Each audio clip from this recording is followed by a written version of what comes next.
Hello YouTube, Internet, Twitter, all my fans and followers. Well, it's been a while since I've put out one of my videos, and that's mostly due to the fact that I was basically sweltering in a heat wave on the East Coast, and I probably would have looked like a melting bar of ivory soap on camera. So, now that that's been covered, that's all I really have to say. We're now a month and a half outside of the actual general election, and all I have to say is, No, I'm going to go a step further. I'm going to say this. If you give a shit about your country, if you give a shit about your future, your children's future, everybody's future, the future of a country which, contrary to all the bitching and whining and stupid political bullshit, is still a great country. Every country has its warts. We are the youngest democracy on this planet. We have a lot of growing pains to go through. Every country has done it. The ones that deny it obviously forgot their own history. But one of the things that comes up in the history of many democracies is when their government fails their people, they replace that government. We are not doing that. We are continually allowing a cycle of malfeasance and failure to run our lives. And that's what they're doing. They're running our lives. They're not helping our lives. They're not improving our lives. They're not growing our lives. They're running our lives. Into the ground, I might add. If you want evidence of that, look around the way the country is going. Look how the median income level of all Americans, this isn't something race-based, it's all Americans, is declining. The wealth gap is growing, and it's including more and more white people, not just minorities. And what is the solution of most of your politicians? More international trade deals that take jobs and businesses out of the country and put them in cheaper markets overseas.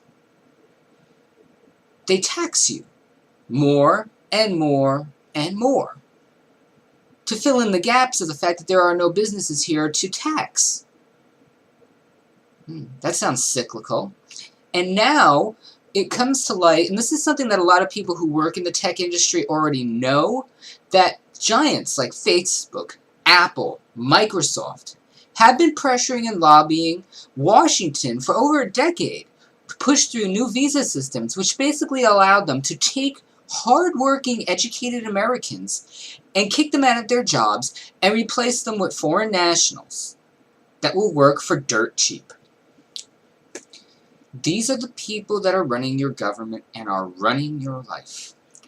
You know, there's a very simple solution to all of this. It requires no violent overthrow. It requires no bloodshed. It requires nothing that looks like the type of revolution that they had in Turkey, which, if you want to call it a revolution, this is a very simple solution. Do not vote on November 8th. Do not vote for the Senate elections, the legislative elections. Don't vote. And the people who argue that that's the core of our democracy, no, it's not. Because your vote does not count.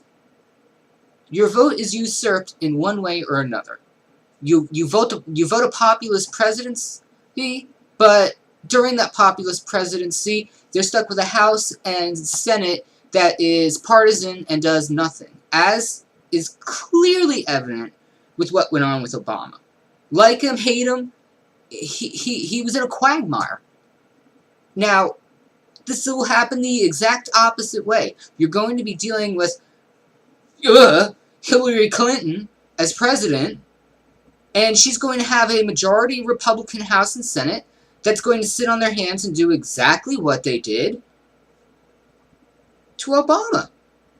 It's the same shit. They don't care about you. And you have assholes like Paul Ryan, who is the devil in a pretty dress, because his bullshit about helping people in poverty with a welfare to work program, that was tried and didn't work. Welfare does not work. What works? A growing, fairly unregulated capitalist system. It's the one thing in this country that works. Ask Bill Clinton. Love him or hate the man, the largest amount of job growth and income growth in this country happened while he was president. It was one of the few times in this country's history where most of Washington actually worked for the people. But now, with special interests, lobbying interests, big business, all tied to everything that happens in your government, what do you think is going to continue to happen? And then to top it off, you have somebody who at one point said, I'm going to kick every illegal immigrant out of this country and build a wall. And now he's flip-flopping and going, oh, the ones that are here can stay as long as they pay taxes. Well, not for nothing. A lot of them were paying taxes. Probably with falsified Social Security numbers, but still, a lot of them that are here are paying taxes already. So, what was all the bluster about? What was the point? You want to build a wall? No, I got something better.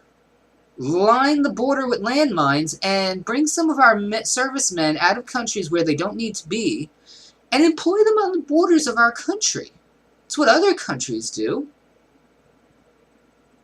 Why do we need to go through all these unnecessary expenditures and wasteful programs to solve simple things on every level? And why do we allow the government to chronically litigate our lives? I live in the state of New Jersey. Right now, they want to pass a law where they can ticket and fine you for eating and drinking in your car. Now, they were supposed to do this with cell phone usage, which never happened. The amount of accidents and deaths that are happening via cell phone use in my state skyrocketed. Skyrocketed. They passed a law making it a ticketable offense for you to be talking on your phone, yet nothing has changed. But now they want to go after you for eating and drinking in your own car. This is the country that you live in. But when somebody rapes and murders or kills somebody with a handgun, they're back on the street in 6 months for, special prosecutorial oversight, whatever phrase that they're going to develop for the right to put criminals back out on the street. And we don't enforce the laws that we have on the books to begin with. So what sort of insanity is going on? Why are you, as an American, continuing this cycle of stupidity? Why? Why is this being allowed? I've never understood this. I look around and I look at the people and I hear the chronic bitching and complaining and disgruntlement, but that disgruntlement turns into absolute inaction. And I get it. Not everybody is going to be the warrior. Not everybody's going to be the activist and the person that marches on Washington and pushes for change.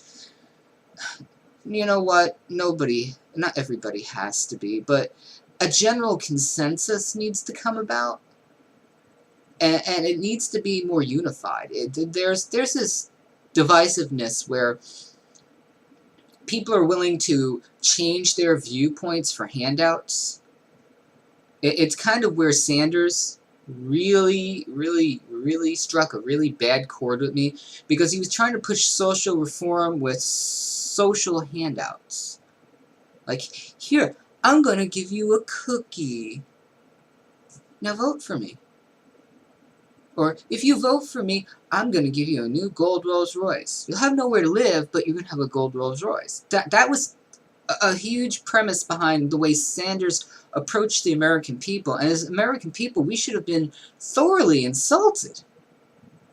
Because your politicians treat you like a 5-year-old child. They know they can manipulate you by promising you things that are never going to happen. And at this point in this country, our general education level is high enough that we should be seeing through this more. And we shouldn't be falling for it. Every 4 years, you get promised the world, and what do you get delivered?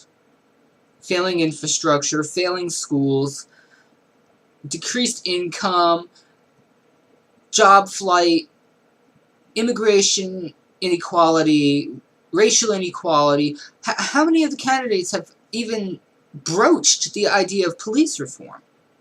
Not talking to the police unions is not my idea of police reform, Miss Clinton. And all Trump has said is he's a law and order candidate. Well, what does that mean?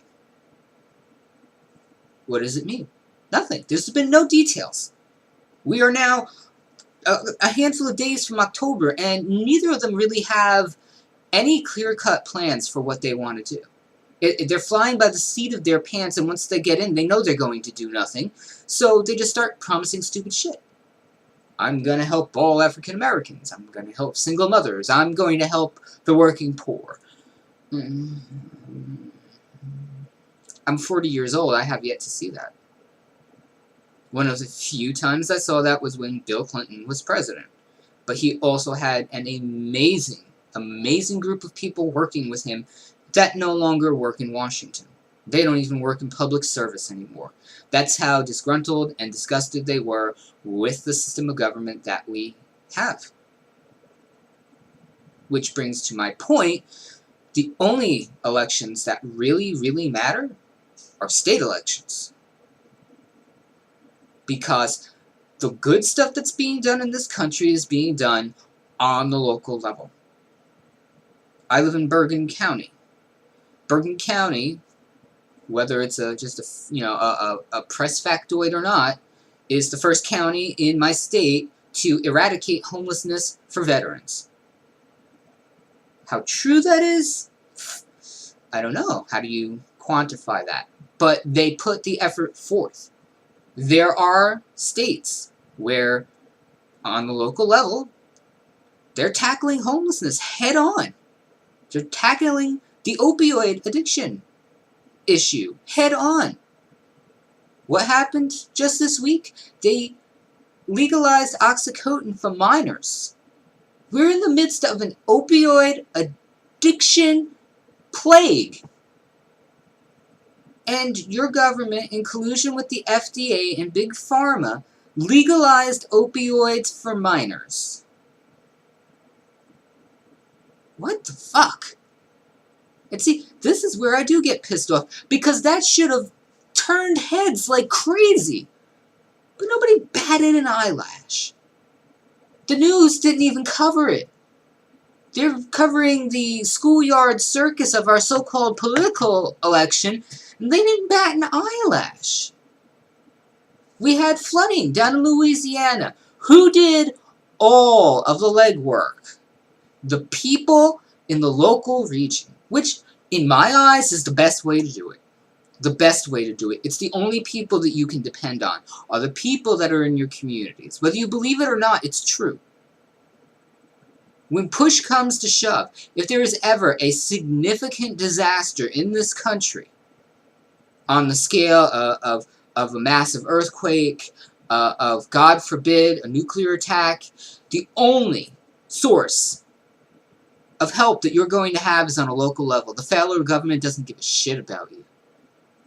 The federal government will protect their own interests. They've proven it time and time again. Or they'll protect their foreign interests. Just recently, Saudi Arabia bombed schools and hospitals. Saudi Arabia, our supposed moderate ally in the Middle East, is killing civilians, which is against the Geneva Convention, against UN rules, against the form of war. You don't target civilians like that, but they're doing it. And what has our government's answer been? Oh well. Shit happens. Wait, what?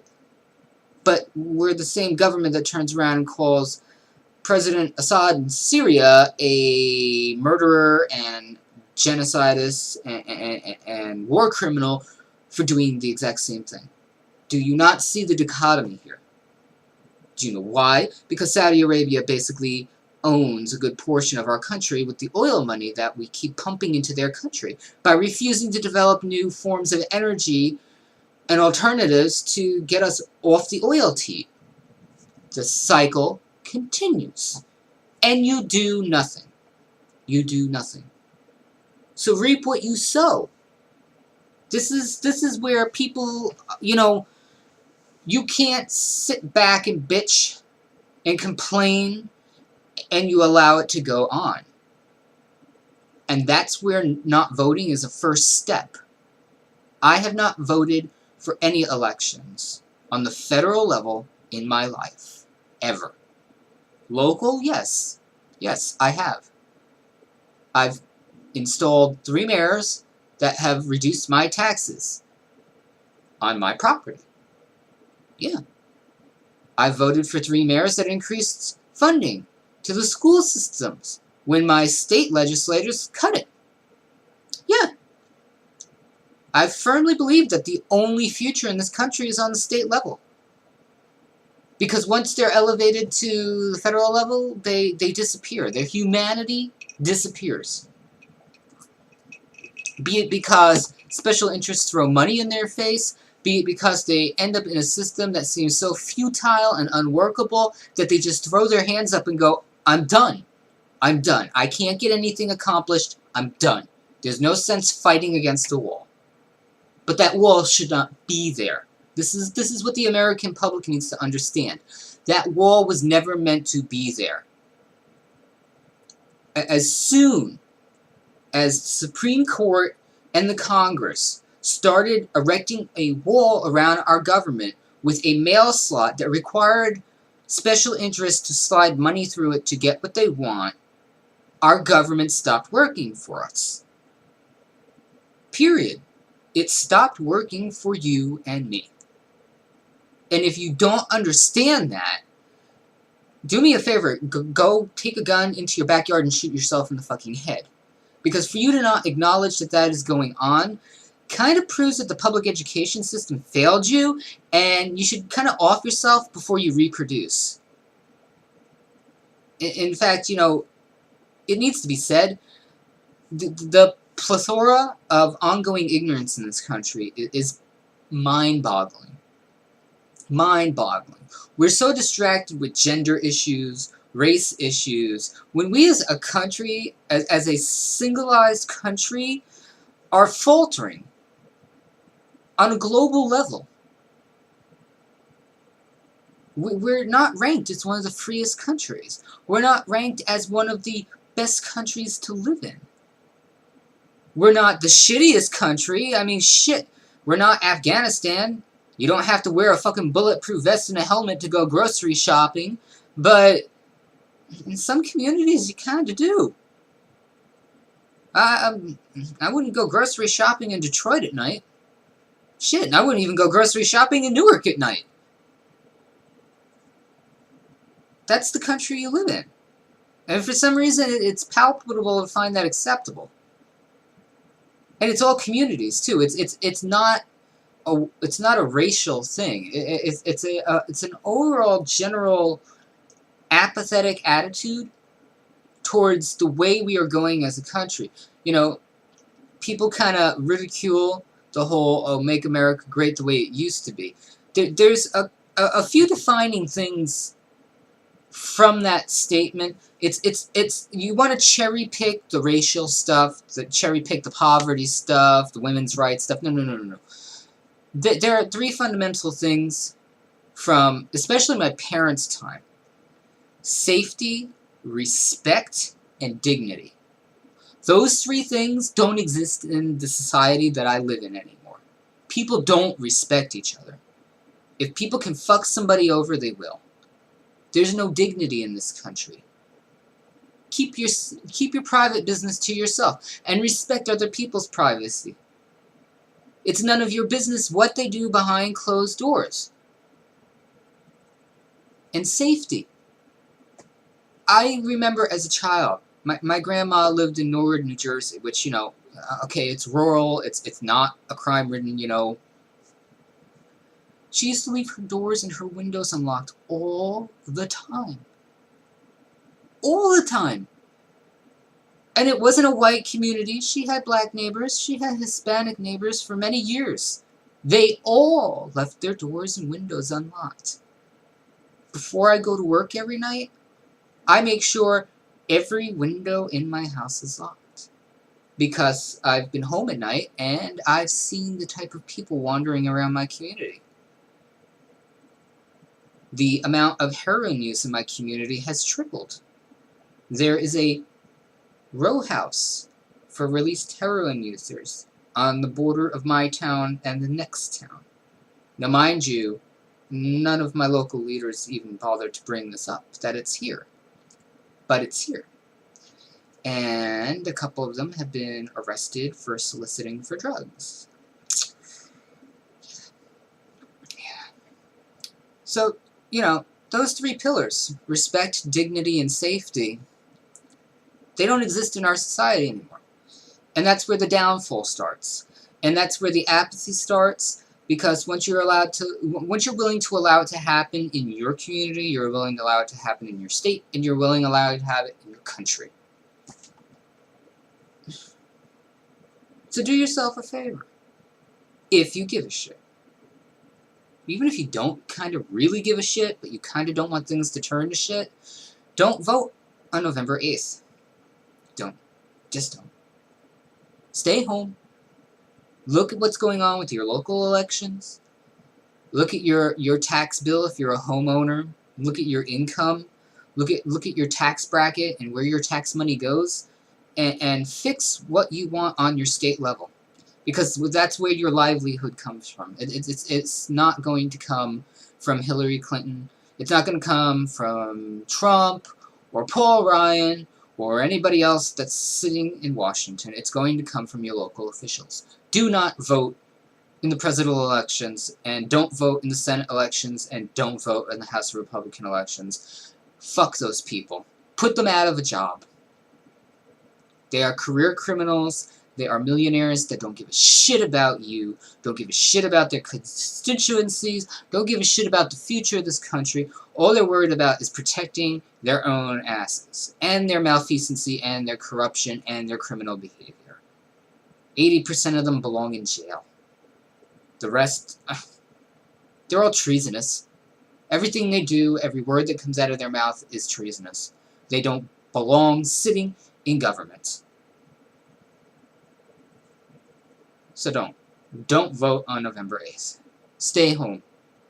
It will be beautiful when on CNN every state comes up 0, 0, 0 across the board. That would be glorious. Absolutely glorious. Because then the real catch would then be that the election falls on the supposed superdelegates. And then you will know where the leadership in your state stand, and then you know who to get the fuck out of your state. How glorious would that be? Thanks, guys.